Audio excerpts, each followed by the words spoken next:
में से कोई भी बहुत ज़्यादा प्रोटेक्टिव हो जाएगी हमारी फैमिली को लेकर, क्योंकि बहुत ज़्यादा इक्वेशंस बदल जाते हैं। मैं सीन में बोल रही थी कि ओ गॉड, अब ये लड़की को कब तक हमें झेलना पड़ेगा। मेरी की बात आई एंड एकदम से सेटबैक सा हो गया कि oh my God, what happened. Hello Nazim, Delhi masala, मैं हूं फैजान और मेरे साथ में इस वक्त काजल। हाउ आर यू, कैसे हैं आप? I am good, thank you. आप कैसे हैं? मैं भी बहुत अच्छा हूँ काजल जी। सबसे पहले तो ये बताइए कि 4 नंबर पर आ गया है शो, क्या रिस्पांस, क्या फीडबैक अभी आपको मिल रहा है? हम फिलहाल 4 नंबर पर आ गए तो हमें तो अच्छा ही लग रहा है। और जब हम 8-9 नंबर पर आए थे तभी भी हमें बहुत सुनना पड़ता था, फैंस बहुत लिखते थे हमें। एंड अब हम 4 नंबर पर आ गए हैं तो ये सेम वही राइटर्स है जो स्टोरी पहले लिखते थे, आज भी वही लिखते हैं। एंड ये उनका कॉल है कैसे स्टोरी में ट्विस्ट एंड टर्न्स लाने हैं। अब लोगों को कुछ पसंद आ रहा है, तब कुछ नहीं पसंद आ रहा होगा, बट वी आर हैप्पी। अब मतलब पहले बहुत एक्साइटेड हो जाते थे हम, oh we are number 2 number 1, and number 1 तो नहीं हुए, बट ऑब्वियसली हम बहुत ज़्यादा नंबर 1 भी हुए थे आप बीच में एक बार, एक दो बार मतलब। ऑफिशियली या नहीं, but yes of course. But TRP wise तो अब ज़्यादा एक्साइटमेंट ऐसा है कि हम कंसिस्टेंट रहे एंड लोग हमारा शो देखे, पसंद करे एंड हम अच्छा काम करते रहे बस। क्योंकि अगर हम 8वें नंबर पर भी है तब भी हम उतना ही हार्डवर्क करते हैं जितना आज हम चौथे नंबर पर आकर कर रहे हैं। तो अब मुझे TRP, I am okay, it doesn't give me too much of happiness और it doesn't make me too sad. तो आई मतलब मैं थोड़ा अभी okay, I have just got used to it now. मैंने कहा तनुजा के अगर कैरेक्टर की अगर मैं बात करूँ तो फैंस का क्या रिस्पांस होता है उस कैरेक्टर को लेके? क्योंकि स्क्रीन पे जो हम देखते हैं काफ़ी स्ट्रिक्ट कैरेक्टर है और काफ़ी मतलब एक हमेशा अपने में रहता है वो, मतलब एक अपना स्टैंड होता है उसका, चाहे सही हो चाहे गलत हो, लेकिन बहुत एक स्ट्रॉन्ग कैरेक्टर है वो। क्या फैंस की तरफ से रिस्पांस मिलता है, क्या वो कहते हैं? वैसे लोगों को बिल्कुल नहीं पसंद आता है जब हम झनक के अगेंस्ट कुछ भी बोलते हैं, कुछ भी कहते हैं, बिकॉज एवरीबडी लव्स झनक because she is the lead of the show. And जब उसके खिलाफ हम बोलते हैं तो कोई पसंद नहीं करता है, बट यही तो ब्यूटी है। अगर हम नहीं होंगे तो आप लोग उससे इतना सिंपथाइज नहीं करोगे, आप भी उसे उतना पसंद नहीं करोगे। अगर वो भी अपने आप में बहुत ज़्यादा स्ट्रॉन्ग कैरेक्टर बन जाती है तो ऑब्वियसली लोगों को सिंपथी क्यों रहेगी उससे। And Tanuja is very self obsessed sometimes, कि उसकी फैमिली, उसका बेटा, उसका पति, मुझे लगता है कई हद तक she is correct in lot of ways. क्योंकि अगर आपके बेटे और बहू की लाइफ ऑलरेडी सेट हो चुकी है और बाहर से कोई आकर डिस्टर्ब करता है तो कोई भी, I mean on an ordinary like life also, on a daily life basis also, हम में से कोई भी बहुत ज़्यादा प्रोटेक्टिव हो जाएगी हमारी फैमिली को लेकर, क्योंकि बहुत ज़्यादा इक्वेशंस बदल जाते हैं। तो Tanuja has been very fair. उसे कुछ नहीं पसंद है तो नहीं पसंद है। As a character she is not bad. अगर कोई कैरेक्टर बैड है तो मतलब उसे हर कोई पसंद नहीं आएगा, but I am not bad towards Arshi या फिर बिपाशा हो या फिर बॉडी ऑल्सो, बिकॉज बॉडी के साथ भी मेरा ऐसा इक्वेशन है कि हम बहुत सालों से हमने घर में बहुत कुछ देखा हुआ है। हमने हमेशा कंट्रीब्यूट सबसे ज़्यादा किया है। हालांकि अब पता चला किस तरह से शुभो ने कंट्रीब्यूशन दिया है, ये मुझे नहीं पता था, बट तब तक तो ऐसा ही था कि हम बहुत ज़्यादा दे रहे। तो फिर एक पॉइंट के बाद मेरी पर्सनल लाइफ में भी अगर मैं बहुत ज़्यादा गिविंग हूँ तो एक पॉइंट के बाद हम सब थक जाते हैं कि हम कितना करेंगे फैमिली के लिए। तो I think Tanuja is very fair in her way. And रही बात झनक को ना पसंद करने की, तो I have my own reasons, but कई बार मुझे लगता है कि थोड़ा सॉफ्ट होना चाहिए। बट दैट्स अगेन जो लिखा हुआ आता है हम वो परफॉर्म करते हैं। I can not have my own से कि काजल ये सोचती है, काजल ये ऐसा नहीं बोलेगी। आज भी मैं सीन में बोल रही थी कि ओ गॉड, अब ये लड़की को कब तक हमें झेलना पड़ेगा। मैंने बोला मुझे ये लाइन नहीं बोलनी है, तो but I can't do anything. कभी ऐसा हुआ है कि तनुजा का हिट काजल को मिल गया हो? होता है, कई बार होता है, पर्सनल हो जाते हैं लोग, बट अब मुझे फ़र्क नहीं पड़ता है बिकॉज शुरू में पड़ता था जब लोग आपको कमेंट किया करते थे कि मतलब जिस तरह से आपने बताया कि आपके झनक के जो सपोर्टर हैं वो आपके हिटर्स हैं। हाँ, पहले लिखते थे Kajal is really very sweet, ये वो। नाउ दे थिंक कि Kajal is also like Tanuja, she is very snobbish, बहुत घमंडी है ये। तो अब मुझे सही में कोई फ़र्क नहीं पड़ता, but I just do my job and I go back home. But लेकिन डिफिकल्ट होता है कि जिस तरह से आप हैं, जो मतलब रियल में जो आपका नेचर जो है, आप मतलब वेरी स्वीट बबली एंड एक सबसे मिलना जुलना, सबसे हाय हेलो करना, और जो आपका जो कैरेक्टर जो है मतलब वो बहुत एरोगेंट कैरेक्टर है भाई, कि हम रईसों वाला एकदम एटीट्यूड है, अमीरों वाला एक वो एक स्वैग है कि अपने स्टैंड पे लेना। और जिस तरह से मैंने कहा कि यार कि काफ़ी एक स्ट्रॉन्ग कैरेक्टर है वो, कि मतलब सही हो या गलत हो लेकिन वो अपनी बात पर रहती है और अड़ी रहती है वो। अड़ी रहती है। बहुत मुश्किल होता है। पहले तो ऐसा होता था कि मैं आज भी बता रही हूँ ना, मैं आज ही मैं अभी जो सीन करके आया है तभी मैं कह रही थी कि यार मैं क्यों बोल रही हूँ यार, मुझे नहीं बोलना है। कई बार मैं खुद रेजोनेट नहीं कर पाती हूँ कि ऐसा क्यों करना पड़ रहा है हमें। बट दैट्स अगेन एक्टिंग, आप सिर्फ एक्ट कर रहे हो and that's the difference reel और रियल के बीच में।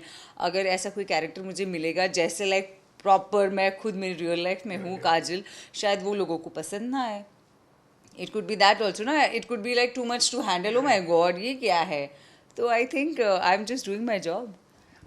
जब खबर आई थी कि शो ऑफ एयर जा रहा है, या फिर लोगों ने कहना शुरू कर दिया कि शो लीप पे जा रहा है, 20 साल का एक लीप आएगा शो के अंदर, उस वक्त क्या रिएक्शन था, क्या फील आप लोग कर रहे थे उस वक्त? मैंने इस पर एक ब्लॉग भी बनाया था क्योंकि जैसे हमें पता चला था कि हमारा शो लीप ले रहा है। सबसे पहले तो खबर आई थी ऑफ एयर की कि शो जा रहा है ऑफ एयर, ऑफ एयर का तो हमें अंडर स्कैनर है शो। हाँ मतलब ये तो बहुत टाइम से चल रहा है। And also I don't think अगर 10:30 के टाइम स्लॉट पर अगर आपका टीआरपी इज़ 1.8 1.9, ऑफेयर वाला तो हमें किसी को भी उस बात का डर नहीं था। बट ऑब्वियसली हमें बॉदरेशन तब हो गई जब लीप की बात आई एंड एक एकदम से सेटबैक सा हो गया कि oh my God what happened.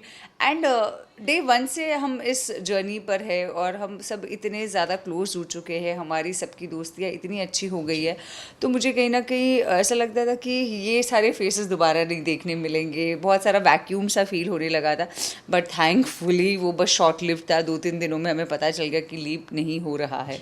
And God has been kind and बस लोगों का प्यार इसी तरह से मिलता रहे। लेकिन काजल क्या हुआ था ऐसा कि मतलब अचानक से शो को आगे बढ़ाने की डिमांड आने लगी और मुझे ऐसा लगता हो है गया, कि- मतलब इवन ऑडिशंस भी शुरू हो गए। कई सारे लोग ये भी कह रहे थे कि शोएब इब्राहिम अब शो में आगे कंटिन्यू करेंगे, उनके ऑडिशंस चल रहे जी थे। जी, हमने भी ऑफ कोर्स मीडिया से ही पता चलता था कि क्या हो रहा है, कौन ऑडिशन दे रहा है, किसके लुक टेस्ट चल रहे हैं। But in the end it is makers call, ये उनकी स्टोरी है, ये उनका कॉल है, उनको अपनी स्टोरी के साथ क्या करना है। जब उन्होंने हमें कास्ट भी किया था, we didn't really have any say, आप सूटेबल थे उस पार्ट के। आप as in like I am telling you right now, अगर तनुजा की जर्नी ऐसी रही है, ये उनका कॉल था।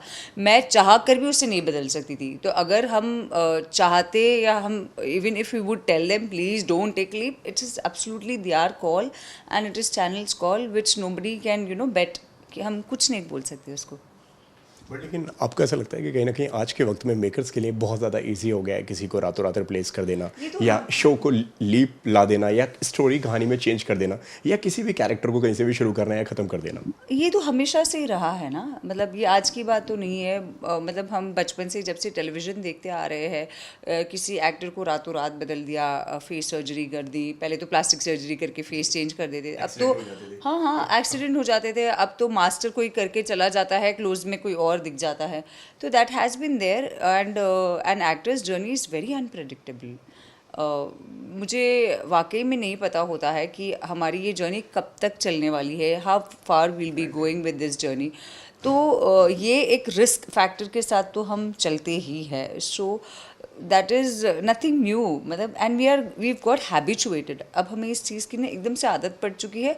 ऑब्वियसली बुरा क्यों नहीं लगेगा, हर चीज़ का बुरा लगता है। आप एक ऑफिस में भी अगर 2 साल भी काम करोगे, आप कहीं और जाते हो फॉर सम रीज़न, अगर वो कंपनी भी बंद हो जाती है तो एक you will feel that vacuum. लेकिन ऐसा नहीं लगता वहाँ पे कहीं ना कहीं यार यूज एंड थ्रो वाला यहाँ पे फील, जब हमारी ज़रूरत थी तो आपने हमें कैरेक्टर के अंदर रखा, अब हमारी ज़रूरत नहीं तो आपने हमारे कैरेक्टर को ख़त्म कर दिया। But that is life right. Office में भी यही होता है, if you are performing well you are there, if you are not performing. आज अगर एम्प्लॉयमेंट की बात करते हैं, अगर कट डाउन होता है, रिसेशंस होता है, any for that matter anything can happen, तो आपको भी रातों रात बोल देते हैं thank you, will not be requiring you for from tomorrow. तो it's there in every field. I think ये ज़्यादा हाईलाइट हो जाता है because we are in the media industry और it is very much vocal. यहाँ पे आपको सब कुछ दिखता है क्योंकि ये एक्टर रातों रात रिप्लेस हो गया, बट ऑफिस में भी होता है ना। So I don't think it's a very big thing. And अब हमें सच कहूँ तो we take it with a pinch of salt कि it is a part of life. आप भी लंबे समय से काम कर रही हैं, कभी आपने इस चीज़ को फील किया है पर्सनली आपके साथ में? कभी आपके साथ में ऐसा हुआ हो कि चलते चलते आपके कैरेक्टर को उन्होंने गायब कर दिया हो? नहीं अब तक thankfully I been kind, God has been kind and everything has been good so far. अब तक ऐसा कुछ नहीं मैंने फेस किया है एंड लकीली ऐसा ना हो. आपने मेकर से बात की, अब उनका क्या कहना है? लीप आने वाला है या नहीं आएगा, उसके ऊपर क्या टेक एज है? ऑफ नाउ तो हमें कहा गया है लीप नहीं हो रहा है, but then again it is nothing is permanent. Life is not permanent. अगर मैं बेकर्स से even if I get them into writing कि आप मुझे स्टैम्प पेपर पर लिख कर दो, मुझे स्टैम्प करके दो, ये चीज़ें करके दो, तो how much it's going to be कि ये ऐसा ही होगा. So it's very unpredictable and as far as the journey is going we'll be enjoying on the show. वहीं दूसरी तरफ आज मेरी हिबा से मेरी बात हुई, जब मैंने उनका इंटरव्यू किया तो उन्होंने मुझे ये बताया कि भाई मैं शो में रहूं या नहीं रहूं, लेकिन आप शो को उतना ही प्यार दीजिएगा. जी ऑफ कोर्स यस, क्योंकि हमें नहीं पता आने वाली जनरेशन कौन सी होगी. बिकॉज जनक इज़ लाइक हम मतलब वी रियली, जब सच बता रही हूँ मैं आपसे, जब हमें बताया भी था कि लीप हो रहा है तो it was like a part of us was slowly detach हमें हो रहा था. ओ अब हम ये मेकअप रूम में नहीं आएंगे, ओ अब ये हम ये नहीं करेंगे, हम साथ में खाना खाते, ओ अब हम ये नहीं करेंगे. But again the show must go on, the journey will continue. आज हम नहीं, मतलब कितने सारे शोज़ ने लीप ले लिया है, तो चलता आ रहा है, ये ट्रेडिशन तो चल ही रहा है. एंड आई मीन बड़े बड़े शोज़ आज भी उसी नाम पर 14वें साल में चल रहे हैं, तो लोग उतना ही प्यार देते हैं शोज़ को एंड देंगे भी. 450 एपिसोड्स में क्या देखा है काजल ने, और कितना बदलाव उनके अंदर आया है बतौर एक्टर, बतौर इस कैरेक्टर में, जो भी आपने अप्स एंड डाउन्स देखे हो थ्रू आउट दिस कैरेक्टर? मैं सच कहूँ तो एक ईजीनेस आ चुका है थोड़ा. With ease I am trying to get my scene. ज़्यादा एफर्ट नहीं हम लेते अभी. जब भी आप आते हो हमारे सेट पर, आप देखते हो कि सारे एक्टर्स परफॉर्म कर रहे हैं, तो इट्स वेरी एफर्टलेस. बहुत ज़्यादा हम लोग रीटेक्स नहीं लेते, बहुत ज़्यादा रिहर्सल्स नहीं होती है. And everybody has got in to the skin of the character. तो over a period of time ये तब भी होता है जब आप एक चीज़ रोज़ करते हो. जैसे आज आप इंटरव्यू ले रहे हो, तो आई एम श्योर आपका फर्स्ट इंटरव्यू वुड भी बहुत हेजिटेटिंगली आपने क्वेश्चंस पूछे होंगे, मैं क्या कर रहा हूँ, मैं सही बोल रहा हूँ, मैं. तो ये सेम चीज़ हमारे साथ भी होती है. But I think over a period of time, almost 1.5 साल की जर्नी में, मुझे I am getting a lot of easiness in to the character, कि अब मुझे थोड़ी शांति लगती है. इट्स वेरी ईजी कि मैं ये कर सकती हूँ. ऐसा नहीं I take it for granted guys, but एक ईज़ आ जाता है आप में and you get that confidence because you are doing same thing over and over again. So I think एक कम्फर्ट आ चुका है. ट्रोलिंग का कभी डर रहा है आपको कभी, या कोई ट्रोलिंग ने आपको बहुत ज़्यादा बॉदर्ड किया हो, या आपको बहुत ज़्यादा बुरा लगा हो यार कि ये क्या हो रहा है और क्यों हो रहा है? बहुत ज़्यादा लिखते हैं. अगर मैं मेरे को एक्टर को भी सपोर्ट करती हूँ किसी बात को लेकर, या फिर इन जनरल अगर हमने सेट पर, आज आप मेरे सेट पर हो, अगर मैंने आपके साथ फ़ोटो ले ली और पोस्ट कर दी, तो उस पर भी लोग मुझे बोलेंगे अरे आप इसके साथ ले रहे हो, आप उसके साथ नहीं ले रहे हो. बट लोगों को ये समझ नहीं आता कि कई बार इट्स जस्ट दैट आप सब साथ में हो एंड आप आज ये नहीं है हमारे सेट पर, तो हमने शायद फ़ोटो नहीं खींची.